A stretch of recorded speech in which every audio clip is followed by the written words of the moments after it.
Ladies and gentlemen, please welcome the moderator of the next session, Alexandr Burilkov. Yeah.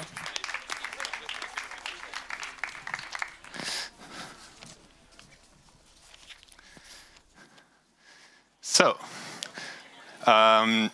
let me begin by introducing the speakers. We have some very distinguished guests for us today to talk to us a little bit about defense digitalization. And let me start with František Schulz, First Deputy Minister of Defense of the Czech Republic. Please come on up to the stage.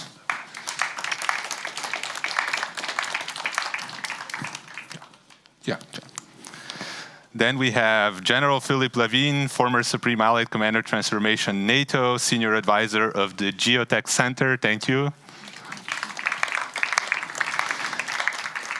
We have with us Norine MacDonald, President and Founder of Rain Cloud AI.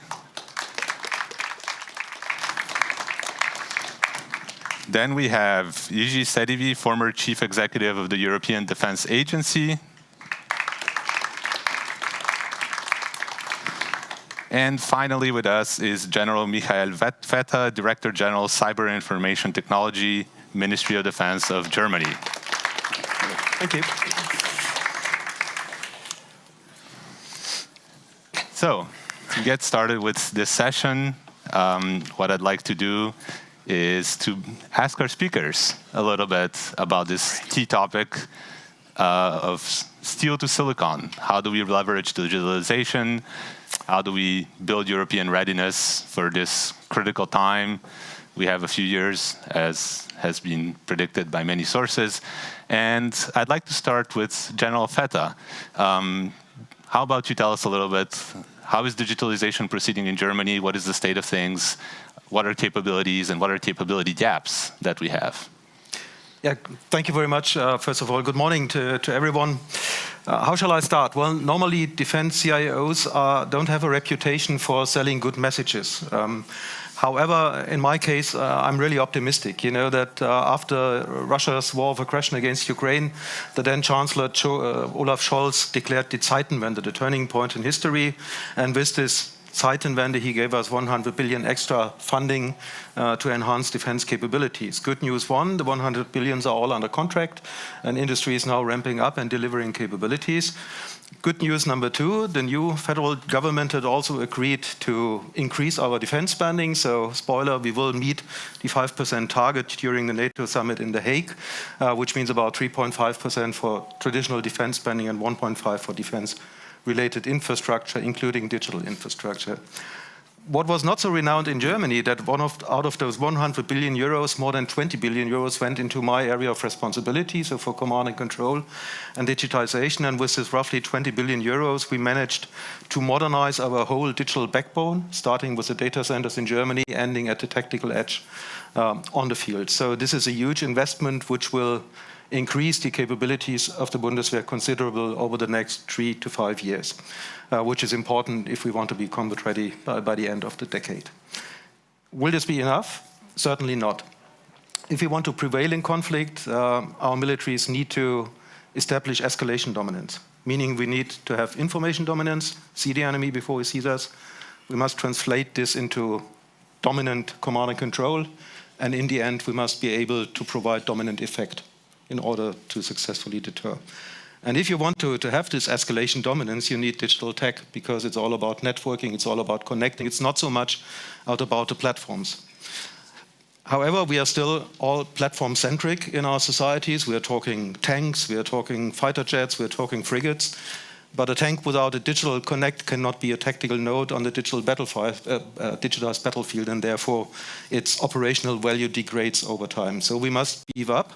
And in Germany, we've labeled this software-defined defense. So how can we enable, with a digital backbone, enable our platforms, future platforms, and especially the legacy platforms to work and be connected on a digitized battlefield? We're doing quite a bit on this. We could elaborate later. What is our largest challenge? Currently not resources, not money. Our largest challenge, to my point, is mindset and culture. Because this means a huge change of mindset within the military, within the industry. And we have to establish new ecosystems, both between military and industry, but also between industry and industry. The time of the good old defense primes dictating us what capability we need are over. Defense primes also must be more agile to work with startups, to work with IT companies, to create ecosystems rather than buying startups and ending up with a startup that operates like the defense prime. Maybe just enough for a start. Thank you. Thank you very much. That's very interesting to hear the German perspective, which, as you pointed out, is now lavishly funded for the first time in decades, which of course is a welcome development. And I'd like to immediately follow that up by looking at another national perspective, this time of the Czech Republic. So, Deputy Minister, why don't you tell us a little bit about defense digitalization right here? Good morning, if it's still to you all. Yeah, good morning, and it's thank you very much for the invitation. It's a pleasure to be here with you.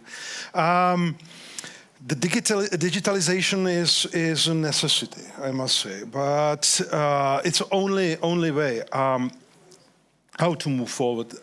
We quite often discussing the digitalization in the battlefield, etc., etc.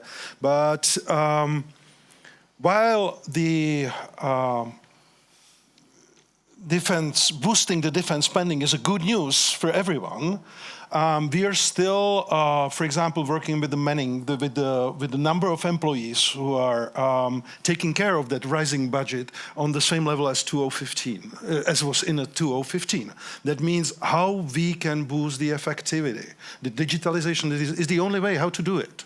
But still, we are rely on the processes which are from analog era, pen and paper, and we have to digitalize them. Terrible word.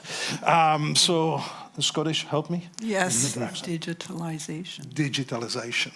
So, so we need to do a lot of changes. We need to fix the processes, and it takes a time. It seems that we don't have that time. So we are struggling with the necessity to digitalize, to do it the right way. We are under the pressure from the labor market, from the boosting the budget, but we have to do it in the same. So it's really, I would say, a complicated approach, but it's a necessity. We have one example, if I may just, we, like 2.5 years ago, we started with something we start to call virtual recruitment center. We thought, okay, we will do one hub on the web which will be open, everyone can come there, because the kids are really online all the time, so all the forums will be there, online chat, AI will be part of it. So we start with this beautiful idea, and very shortly we realize that it's just the tip of the icebreaker, because we had to, in the past 2+ years, digitalize all the recruitment processes, so 3 years ago, recruitees usually use the pen and notes. Nowadays, they have an iPad. They can immediately on some events, the people who would like to become military, they can show him what's there, they can put him into the system immediately, etc. But it costs a lot of effort, it costs a lot of money for what we are still beaten, that it's, you bought the web for so much money, and we say, no, we bought not the web. Web is just the tip of the iceberg. We bought all recruitment system and digitalized the process. And it's sometimes really hard to explain because we are still platform-centric, we are still thinking about the tank, we are thinking about the website, and it's hard to explain what's behind, and that's what behind is important. Thank you very much for that perspective, and I find it interesting you bring up recruitment and personnel, because by some accounts Europe might need up to 50 additional brigades for credible deterrence, and of course recruitment there, as well as on the other side of things, unmanned solutions would be challenges in achieving that mass for deterring Russia. Continuing a little bit with this tour of national capabilities, national perspectives, I'd like to turn to you, General Lavigne. France has, in some aspects, a unique position and perspective in European defense as a significant maritime power, as a nuclear power as well.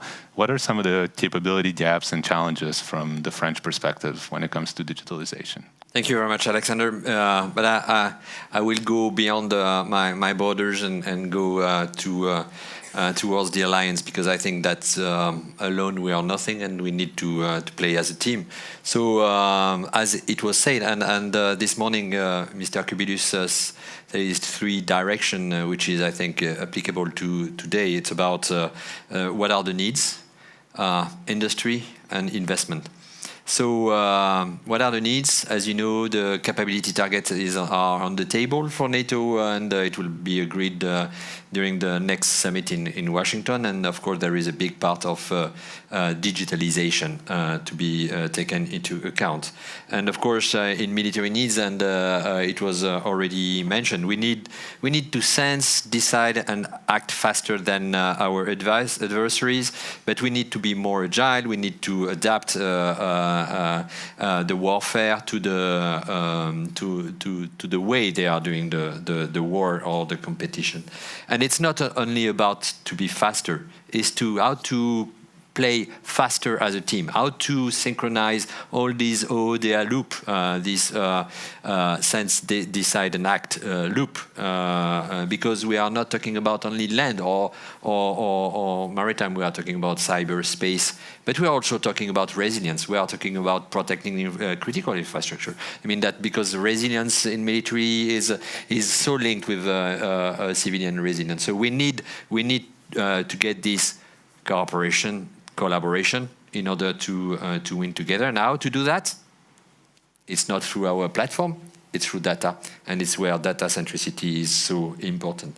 So what do we need? I think first is, because we know what we need, it means that industry, it's not only prime, defense prime, it's about tech. I remember that the first NATO industry forum I organized, it was in Rome in 2021.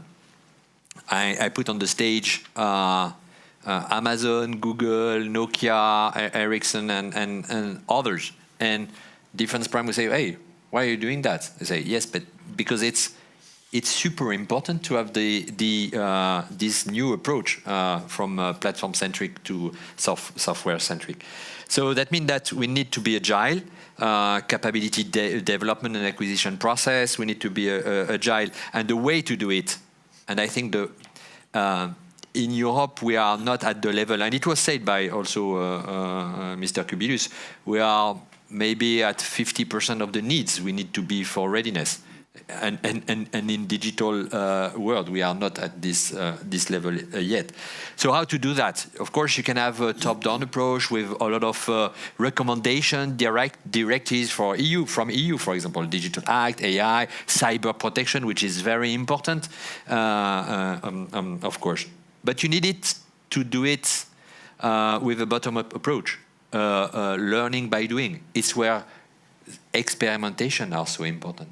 It's where the first move is super important. And I think I was so delighted to see in NATO, I pushed during 2 years when I was in ACT to move to cloud. And 20 days before my retirement from this position, NATO has moved to cloud. Of course, it is at unclass level, but it's the first step. And it's the way to lead and to show by the leadership that you can do it. And of course, the next step will be restricted and after at the secret level. So, because experimentation will bring trust. And you say at the very beginning, it's a mindset shift that we have to do. And without the trust, you will not be able to do that. Be agile. Be interoperable. Because as I say, it's of course among, of course, the domain. We have to be interoperable between the domain, but we have to be interoperable with the civilian sector of the house. We need to be interoperable with our friends and allies, of course. So it's about norms, and please apply civilian norms. They are already existing. So I think I always be lazy in my, so I just try to pick up what has already exist and try to figure out with that. There is also, if I may, sir, a political part of the job is to be sure that we are going to be able to share the data. Because if you are building the most beautiful digital backbone and you don't put the fuel inside, it will not work. And of course, be interoperable, that means train and talent. Talent has to be trained with this new digital tools and system. And the third part for me, digitalization, defense digitalization, of course, but it's not only for defense, it's for security. Be resilient. Data resilience, cyber, and it's where civil and military coordination is so important. And of course, data security, zero trust way of doing the things. Thank you very much. Yes, fighting from the cloud, as some have called it, building the cloud. These are truly notable achievements at an alliance level, which is critical. And speaking of the alliance, we also have a bit of a Brussels EU perspective here today. So, Mr. Šedivý, if you could perhaps tell us a little bit, what has the EDA done? And now that there is this real pot of gold almost that is suddenly available, there is a concrete white paper on defense. What are the most critical next steps, and what capability gaps can we close as quickly as possible to be fit for war by 2030? Yeah. Thank you very much, and good morning to everyone. Thank you for inviting me to speak on this panel now. I left the European Defence Agency as of the 30th of April after 5 years.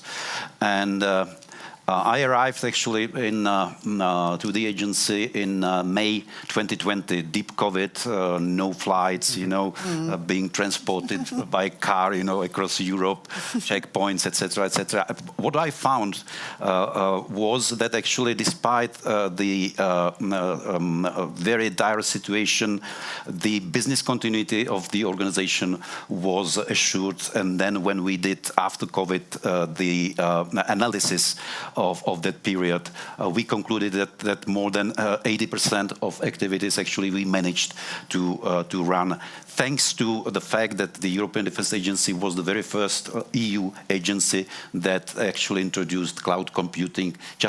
And it was coincidence, just a couple of months before COVID. Is it correct? No, I've got here some former colleagues, so they should correct me if I'm wrong. So this was extremely important, because of actually being able to continue in work from home offices and having all the access actually to documents, working with documents in sort of a live interactive way, and indeed organizing meetings of the staff of the EDA, but above all with the member states, because EDA is intergovernmental organization serving the member states. Now, so this was a good experience, actually, how important it is to follow this part of the path of the wider digitalization. And if we speak about digitalization in defense,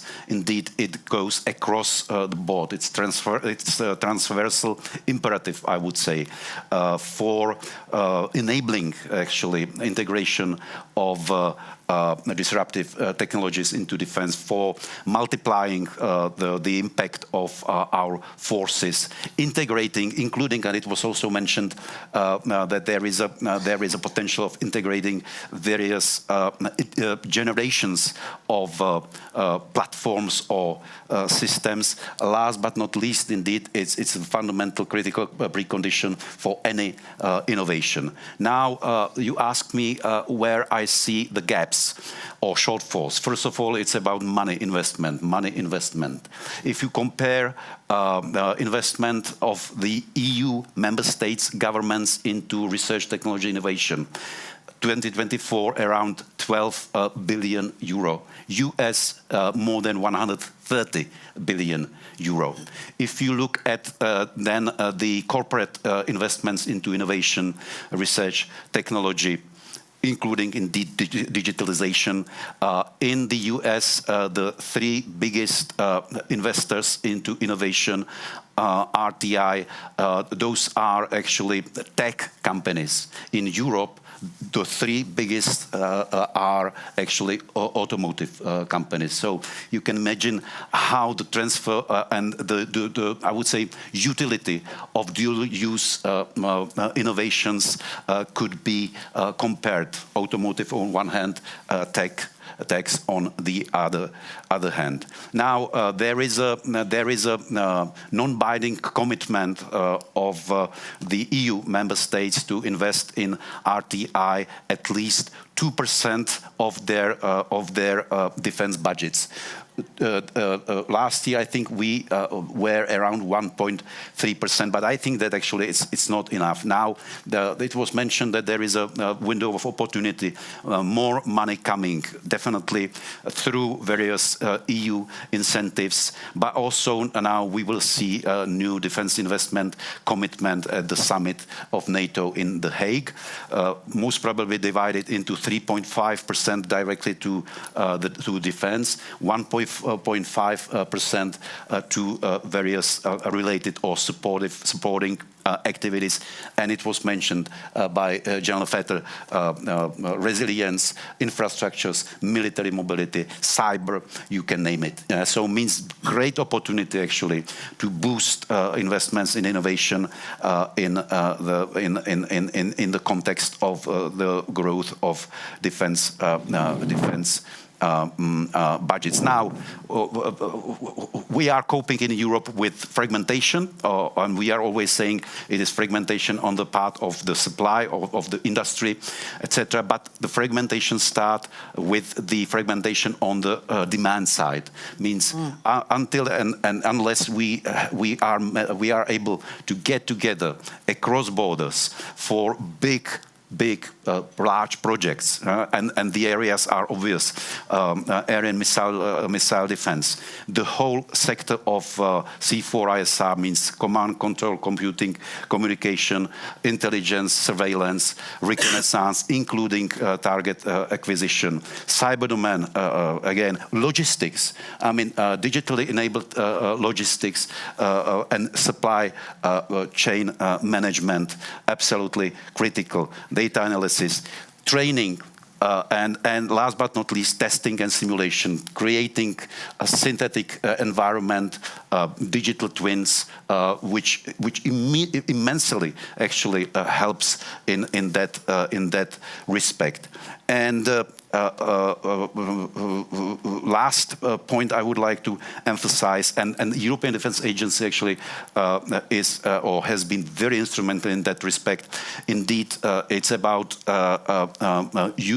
tapping the potential of essentially non-military, non-defense companies and being able to transfer dual-use technologies from the civilian world into the world of defense. So here I would stop and thank you very much again for inviting me. Bravo.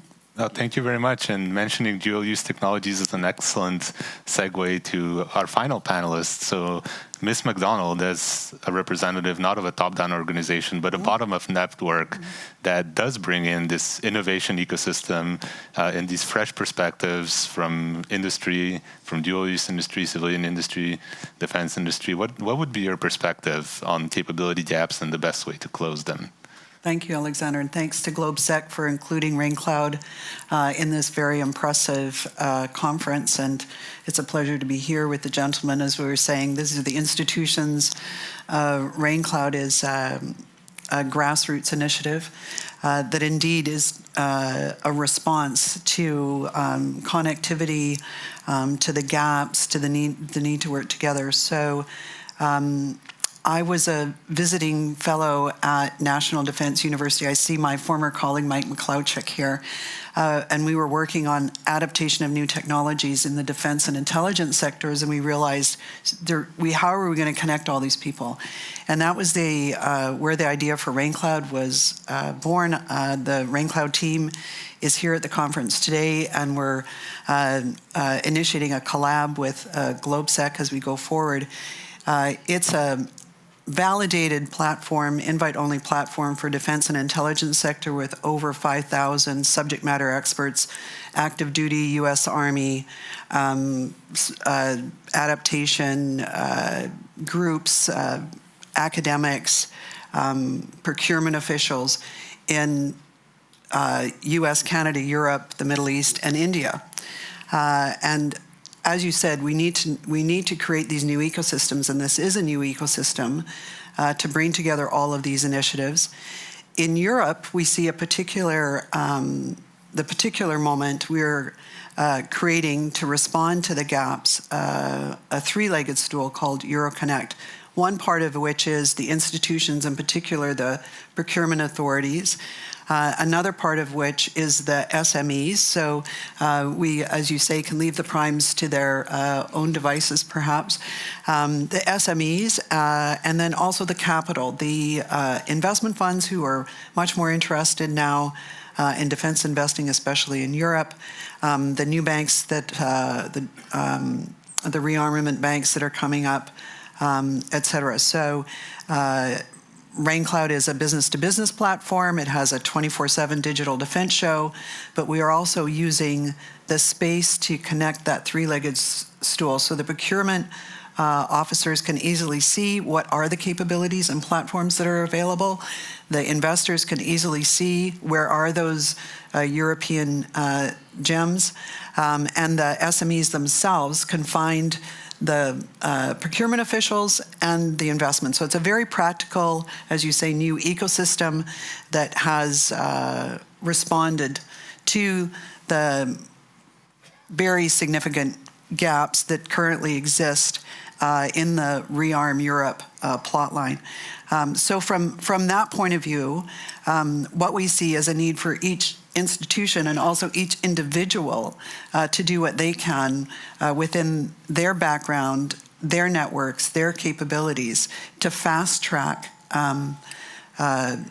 all of these and connect all of these various projects, and with GLOBSEC, we're there to support that. I should just say that the general's point is we need to play as a team. It's absolutely true. As a Canadian, we all know everybody's working on their own national landscapes, and that, of course, is a priority.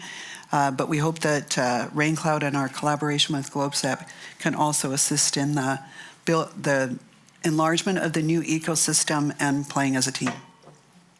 Yeah, thank you very much for that. Thanks so much for this opening round, which has brought in just at least a dozen threads that we could easily do a panel on. But I see that General Lavigne has a contribution to make. Yes, thank you very much. I think it's we don't have to oppose national and the team, because we need to build both of us part of the house.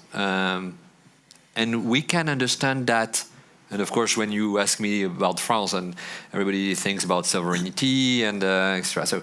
But I think it's quite understandable that people from nations want to have some sovereign stuff. And of course, but it's not everything. We have to define what has to be sovereign as a data. And of course, there are so many tools to do that. But then to be able to share them. But it's just a small part of it. And when I'm looking at what European countries like Italy, Germany, France, UK, and others are doing with building their national defense cloud, they are doing that. But we know that in IT and clouds, and thank you so much, there are so many ways, tools already on the markets to build multi-layer clouds agnostic of anything. So that means that we can do it, and we have to do it. And then the second group is an alliance. It could be EU, it could be willing, it could be NATO. And just to say that a group of 22 nations signed a letter of intent to purchase the first alliance-wide cloud capability, including France, even if France is always looked as a sovereign country. So it's you can do, and we have to do both of it. Thank you very much, General Lavigne. General Feta. I just wanted to hang on this point. Digital sovereignty seems to become a buzzword, a bit like AI. Problem is, if 5 people talk about digital sovereignty, they mean at least 7 different things. So for us, digital sovereignty means that we can fulfill the mission of the Bundeswehr without being compromised, without being hindered by any third-party influence. And this does not mean digital autarky, which is ridiculous, which we'll never get, not as a military, not as a nation. So we have to work together. The nice thing is we are not starting from scratch. NATO, and even more than NATO, has developed a nice instrument called Federated Mission Networking. And this is a process where nations sit together and decide and agree upon standards, upon APIs, upon certain common code bases, so that different IT systems can work hopefully seamlessly together without any hindrance. So we don't have to employ all the same tech, but we need to make sure that the code base is clear, that the standards are clear, that the APIs are open. And this is where we are working on. So we're not starting from scratch. We have to speed up the whole process. And I think maybe the crucial thing that I see, during the past 20 years, military organizations tend to procure IT services in the same way as they procure tank aircraft and ships. This doesn't sound very agile. This wasn't very agile. So we changed the system 5 years ago in a more standardized way. We clustered all the IT of the Bundeswehr. We want to introduce standardized, scalable, and secure IT services, so that when a customer comes, we will not provide him with a tailor-made solution, but we will look what services do we already have, what additional services do we need to build up the solution, and then the system is far more easier to manage. The system is, with regard to cybersecurity, far more easier to protect, and we can become far more agile with regard to delivering services to the warfighter. The next nice thing about bureaucracy is we only have one document. It's called the cluster program. This is updated annually, and it describes the objective, it describes the projects, and by this it gives us far more agility than in the past to deliver services to the warfighter. Thank you very much. So for a final lightning round of questions, if you could kindly keep it a couple sentences at the most. The theme of this panel has been from steel to silicon, but I think, as all the contributors have made it very clear, it's not steel versus silicon, it is silicon in steel. And so if you could just elaborate before we move to the Q&A in a few words, what is the most essential method by which we turn this extra new funding, this actual wealth of money, into concrete capabilities, concrete readiness, that when calculations are made in Moscow as to the potential success of any further aggression, this weighs on the minds of Russian decision makers? Starting with you, General Feta. Challenge with 3 sentences. So I start with the first sentence. I'm not talking about enough stocks of ammunition, spare parts or so. This is a given. This must be there, and we need to, together with industry, to ramp up and become more robust than we are currently. Second point is what I mentioned earlier with software-defined defense, which means enable the digital backbone to provide, to deliver, including cloud, including fog edge capabilities, and at the same time enable the platforms to be software-defined by nature. So like with your smartphone, to get additional capabilities on a weapon systems by downloading an app, rather than doing a major repair and overhaul, which costs an indecent amount of money, takes an indecent amount of time, and never delivers to the capability you wish for. So this is, in the essence, my 5 cents that I can contribute. Thank you. Thank you very much. Mr. Šedivý? Looking at your question from the institutional perspective and experience from the EU, I would start with deregulation. And deregulation in terms of actually enabling or shortening the innovation cycle or cycles and shortening them really substantively, because this is one of the big problems that actually the digital transformation simply is suffering from a very long time frames for the development. First, second, this also would allow better align the procurement and budgetary conditions in terms of still under investment to digital capabilities. And indeed, I mentioned already the issue of fragmentation. So, I mean, again, until and unless we do not have large-scale projects that would federate actually as many as actors and member states as possible, we will not see the real impact, which also actually should create. I mean, and this is one of the essence of why we are promoting the multinational cooperation. It's about integration, it's about interoperability, and indeed, in the end, again, providing to the end users, our militaries, best capabilities possible. And last but not least, it was already mentioned by you, General. It's about mentality and the notion of platform-centric mentality was used here several times. I think that looking at both at the defense planning, both in NATO and in the EU, and in the EU, it's a capability development plan where 22 capability priorities are identified. We have this on paper at least, but it's about sort of getting actually this kind of mental approach through the all layers of our bureaucracies, both civilian and military, and again openness to strictly non-military startups, SMEs mentioned. Yeah, here actually we see the sources of real innovation, and it's a combination in the end. It was also mentioned, means bottom-up and top-down approaches. Bravo. Thank you very much. Ms. MacDonald? Very quick points. On the correlation of forces calculation with Russia, it's not just a question of strength, but also speed and interoperability. So the risk of failure in the interoperability of European forces is not insignificant, and this is the moment to be sure that this is baked into the Rearm Europe initiatives. I was quoting to you,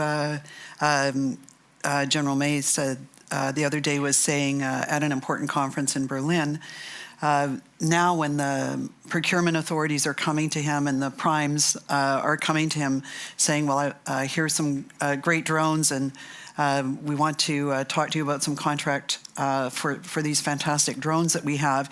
He's saying, I don't need a contract for drones. These drones are going to be outdated in 6 months, 1 year. What I need is a contract for the production capability for drones. And I think that accurately reflects the new mindset that is necessary for the moment. Production capability, a new word, but definitely a critical one, especially considering what's going on in Russia's war economy. Yeah. General Lavigne, your take.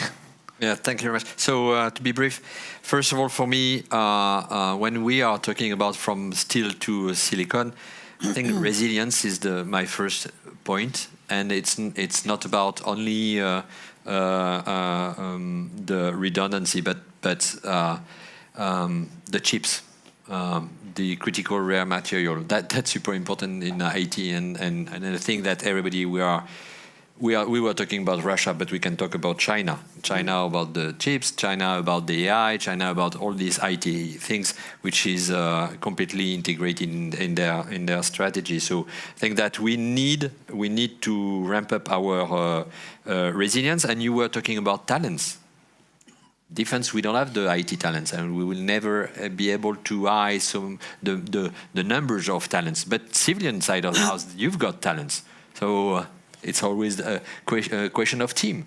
We have to team up in order to bring the talents you've got in the civilian sector in order to help us in this IT defense sector, as it was done in Ukraine. So my second point is implement.